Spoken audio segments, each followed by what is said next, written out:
Welcome to the Deep Dive. Today we are taking a really microscopic look at what has to be the most frustrating shot in golf. Oh, absolutely. The critical 2-meter putt. We're talking about 6.5 feet. These are the ones that, they really separate the good rounds from the great ones. And it's funny, these short putts, they feel like they should be the easiest, the low-hanging fruit for scoring, but they actually hide some of the most complex physics. How so? Well, when you're inside 7 feet, the margin for error is just so small. Relying on your visual instinct, your gut feeling, it becomes a massive liability, especially if there's any kind of slope. Absolutely. Yeah. And that's our mission today. Right. Precision. We're diving right into the technical core of the Puttalyze system, Yeah. using hard data, using physics to just eliminate the guesswork. Turn those high-stakes putts into something reliable. Exactly. We want to understand the objective reality of the short game. And we're going to focus on two key pieces of data that the system gives you for any putt. First is the aim point. So where you actually have to start the ball to account for the break. Precisely. And second is the distance point, which is all about the ideal pace, defined by how far past the hole the ball should roll. Okay, so to make this real, we're going to anchor this whole discussion around one single scenario, a very realistic one taken right from the Puttalyze tables. Okay, let's lay it out. Imagine this. You've got a 2-meter putt, so 6.56 feet, and you're on a Stimp 11 green. Whoa. Okay, let's just quickly define Stimp for everyone. It's the speed rating of the green, and Stimp 11 is fast. Like tour level fast. Yeah, think high-end club, maybe tournament conditions. The ball is going to hold its speed for longer. It'll resist gravity more. And there's more. Of course there is. Our scenario also has a moderately difficult 2% slope, and putt is rolling downhill at a 30-degree angle to the fall line. And just to clarify, the fall line, Yeah, that's just the path of pure gravity, right? Like if you just set a ball down where it would roll on its own. you got it. It's the straightest path downhill through the hole, so everything we do is about correcting for those conditions. Perfect. Let's see what happens when we apply the science. Let's do it. Okay, so let's unpack this. We'll start with the pure theory of aiming. Before we get into all the real-world stuff, what core measurements does geometry tell us we need just to calculate that gravitational pull? You need three things, three fundamental inputs. First is the slope percentage of the green. So we're at 2%. Right. Second is the total length of the putt, and it's important to do this in feet. And third, the angle of your putt relative to that fall line we just talked about. And those three things, they basically tell us the static measure of the force pulling the ball offline. Exactly. It's the pure gravitational effect. So if we plug all those numbers, the 2-meter putt, 2% slope, 30-degree angle, into the fundamental geometric formula, and we'll spare everyone the trigonometry. Please. What's the raw theoretical aim point? What does the math spit out? Okay, so if you calculate that geometric break, and this is a big if, you're assuming the ball is sliding with no friction, almost like a curling stone. Which it never does. Never. But if you do that, the required break comes out to 5.904 inches. 5.9 inches. I mean, that sounds so abstract. The real genius here is translating that into something I can actually see on the green. You mean balls out. Right. How many golf balls outside the hole do I need to aim? And that conversion is so crucial for making it practical. So once we convert that 5.904 inches, we find that pure geometry suggests a massive theoretical break. How massive? Approximately 2.25 balls out on the high side of the hole. Wait, 2.25 balls outside the hole. On a 6.5-foot putt? That's a huge break. It's substantial, and this is the point. This is where the math, while technically correct on its own terms, utterly fails us in reality. Why? What is it missing? It's ignoring the single most important thing. It ignores the physics of how a golf ball rolls. It's completely blind to friction, to the ball's own energy, to the green speed, our Stimp 11. The calculation is static, but putting is dynamic. And this is where it gets really interesting. We're moving from theory to empirical data.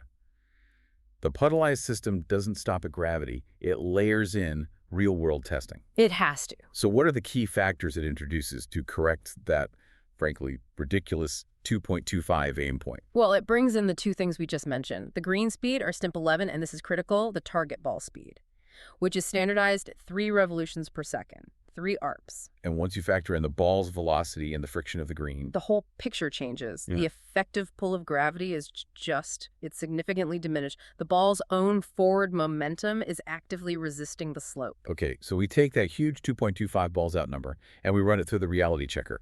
What does the real data from the Puttalyze tables recommend for this exact putt? The required aim point it plummets. The data suggests an aim of only 0.10 meters, which is 3.94 inches. And it translated back into practical terms for me on the green. The actual successful aim required is only 1.08 balls out. That's shocking. I mean, I have to challenge that for a second. We started with a theoretical break of 2.25 balls out, and the corrected reality is barely half that, 1.08. It's a massive difference. So why even bother with the trigonometry in the first place if the initial number is more than 100% wrong? That's a fair question, but you have to understand the difference between the forces. The geometry gives you the maximum potential break. Okay. Think of it as the gravity vector. The physics correction then tells you how much the rolling ball resists that gravity. Without the initial geometry, the system couldn't adapt to different slopes or angles. The calculation is really B prime minus the effect of kinetic energy. So the difference, that huge 1.17 balls out that we're subtracting, that's literally the effect of the ball's speed on a fast green fighting back against gravity. Yeah. Exactly. It's overriding the gravitational pull during its journey. That 1.08 is the true path. And this, I think, is the key takeaway here. If you, like most golfers, rely on your eye, Which is trained to see gravity. yes, you are going to consistently aim too far outside the hole. You'll miss high over and over. Objective data fundamentally changes the line you think you see. That's a profound shift in perception. But you mentioned something earlier, that 1.08 aim point. It's completely dependent on one thing. Speed. Speed. If we don't hit that target speed, the 1.08 number is totally meaningless.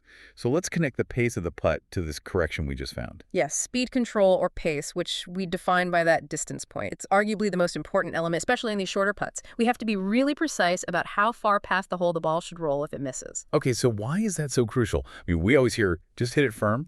But Puttalyze gives us an exact distance. What are, say, the top 3 consequences of underpacing this 2-meter putt? Okay, number 1. When a ball is slowing down, it becomes hypersensitive to every little invisible micro break or pitch mark on the green. It gets knocked offline Easily. If it's barely crawling, any tiny imperfection is a huge deal. Second, the effective size of the hole shrinks dramatically. How does that work? At slow speeds, the ball needs to be almost perfectly centered to fall. It won't have the energy to catch the high side of the lip and drop in. It just sort of dies on the edge. And the third reason, you mentioned a drop angle. Yes, the drop angle. If the ball enters the hole too slowly, its angle of descent is too steep. It hits the far edge of the cup liner and can pop out, or it just stops dead on the near edge. A confident speed lets it fall right in. So it had enough momentum to actually complete the fall. Exactly. Even if it just touches the lip, it has enough pace to circle around and still drop. All right, so for our specific 2-meter putt, what is the recommended quantifiable distance point? How far past should it go? The optimal rollout to maximize that entry window and maintain stability is 0.27 meters past the hole. 0.27 meters. That's about 10.5 inches. 10.63 to be exact, yes. We want the ball to still be rolling with stability as it crosses the cup, but not so fast that it screams 3 feet by if we miss. And this brings us right back to the science of ball speed, the 3 to 4 revolutions per second standard, that RP's range. It sounds incredibly narrow. How does that translate for the average person who doesn't have a launch monitor? It is narrow, but it's the sweet spot they found through endless testing. 3 ARPs, for example, translates to a ball speed of about 0.9 meters per second. It's a pace that's fast enough to resist the break, like we saw. With the 1.08 correction. Right. But it's also slow enough to be captured by the hole. It actually maximizes the effective hole diameter to about 3.5 inches. And what happens if you go over that? You know, if you really hammer it at 5 or 6 ARPs, thinking firmer is always safer. Well, the physics works against you again. If you push the speed above 4 ARPs, the effective diameter of the hole shrinks. It goes down to maybe 2.5 inches. So you've actually made your target smaller by hitting it harder. Drastically smaller. You've completely negated your margin for error. You have to be dead center perfect on the line. That 3 to 4 ARPs window is the data-backed zone for maximal success. This is critical information. So let's put it together. We have the aim point, 1.08 balls out. We have the distance point, 27 centimeters past. Yeah. Now, how does someone actually take these numbers and execute the stroke on the course? How do you bridge that gap? You have to move from analytical thought to physical training. And the first step is visualization. The Puttalyze app is, I think, essential here. Because it shows you the line. It shows you the line. You can plug in all these variables, the stemp, the slope, the angle, and it gives you a visual display of the precise corrected path. It shows the aim point and the distance point. It trains your eye to trust data that feels wrong. That visualization, it builds trust in these counterintuitive findings. And once you have that trust, then you can move to physical training. Exactly. So let's detail that practice method you recommend, the one ball, one spot drill. Okay, so this drill is designed specifically to internalize the data. You set up your 2-meter putt on a slope that matches our scenario. Then, and this is crucial, you physically mark 2 targets. Not just imagining them. No, physically mark them with a T or a coin. You mark the aim point 1.08 ball widths to the high side, and you mark the distance point, that target 27 centimeters past the hole. So the markers become training aids for your eyes and your mind. Exactly. And the 1-ball rule is key. You use only 1 ball per rep. This tiny restriction, it introduces a little moment of pressure. It forces you to focus, to mimic the feeling on the course. And the goal is simple. Very simple. Start the ball over the aim point marker and make sure it has the velocity to reach the distance point marker if it misses. That's it. So by practicing that over and over, matching your stroke tempo to that 3 to 4 ARP speed, you're training 2 things at once.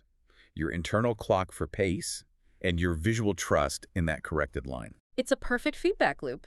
You do the drill, then maybe you use the app to check how your visual read compares to the recommendation, and you constantly sharpen that instinct. Eventually, aiming 1.08 balls out feels automatic, even if your untrained eye is still screaming 2 1/4. So what does this all mean when we put it together? We've really moved the 2-meter putt from being a source of anxiety and guesswork To a source of quantifiable precision. Exactly. We understand the enormous gap between that idealized geometric theory and the real-world results corrected for physics. We've shown that for these fast, moderately breaking putts, consistency is found in aiming precisely 1.08 balls out, not 2.25, and delivering a confident, repeatable speed in that 3 to 4 ARPS range. It's the difference between hoping the ball drops. And knowing why it does. Yes. And here's a final provocative thought for you to consider as we wrap up today's deep dive. If getting this 1.08 ball aim right on a short putt requires factoring in all these complex elements, rolling resistance, kinetic energy, green speed, just think about the subtle, ignored physics affecting your 10-meter putts. How many strokes are you giving away by relying on your eyes alone when those external forces are constantly multiplying their effect over a greater distance? The precision required, it never really goes away. It just gets harder to see. Absolutely. Until next time, keep analyzing those lines.